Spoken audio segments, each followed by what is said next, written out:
Prime Minister Justin Trudeau has finally admitted that immigration rates go beyond what Canada can handle, in a rare moment of realization of his failed big government policy. And we need your help to keep the pressure on. Over the past few years, we've seen a massive spike in temporary immigration, whether it's temporary foreign workers or whether it's international students in particular that have grown at a rate far beyond what Canada has been able to absorb.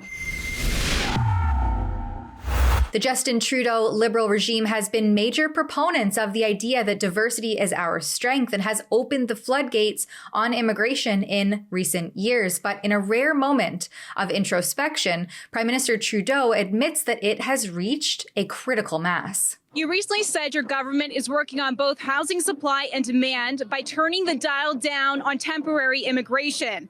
Does that mean your government's immigration policy has contributed to record high housing unaffordability?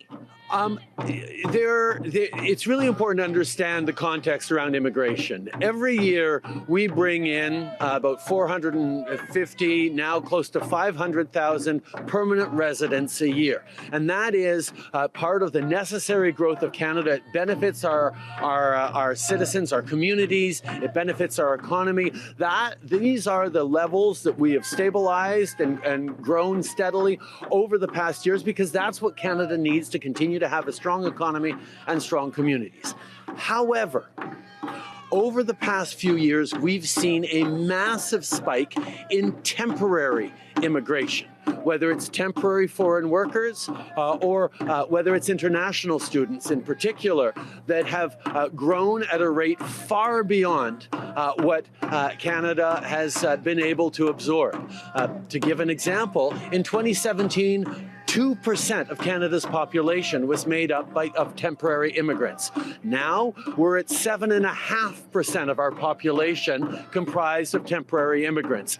That's something that we need to get back under control, both for the benefits of those people, but because international students we're seeing increasingly vulnerable to mental health challenges, to not being able to thrive and get the education they want, but also increasingly more and more businesses relying on temporary foreign workers in a way that's driving down wages in some sectors. So we want to get those numbers down. It's a responsible approach to immigration that continues on our permanent residents as we have, but holds the line a little more on the temporary immigration that has caused so much pressure in our communities. That's why we are immediately kicking into gear to keep the pressure on the government to stop the influx of immigration with a special website, petition, and an email blast campaign at stoptheinflux.com. At that website, you can sign a form email demanding Immigration Minister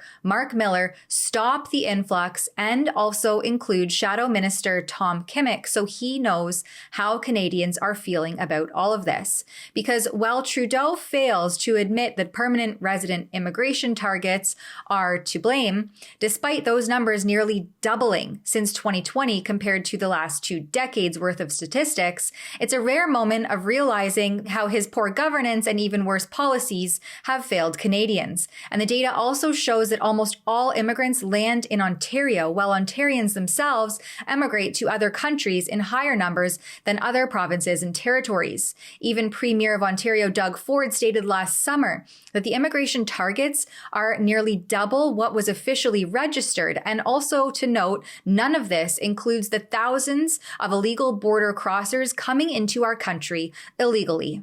You know, in the last election, we didn't have a housing crisis.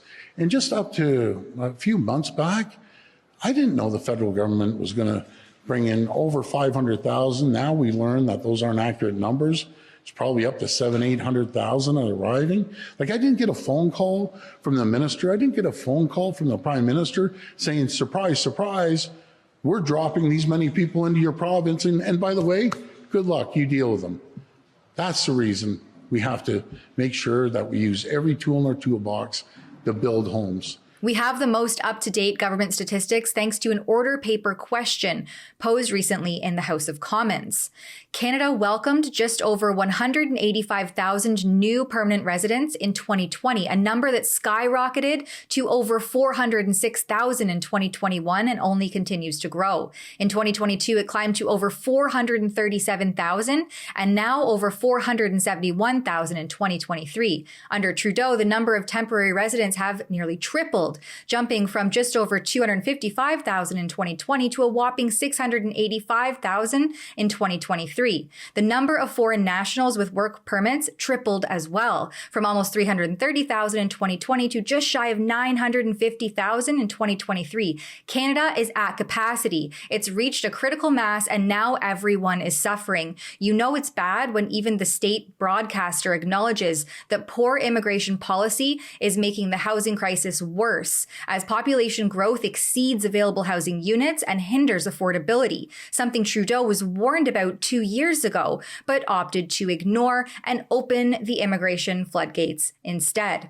A Statistics Canada report found that upwards of 15% of immigrants leave this country within 20 years of arriving, and more recently, others are quoted as leaving because there is no living, just surviving. A lot of students, I see my friends, they're suffering even for $5.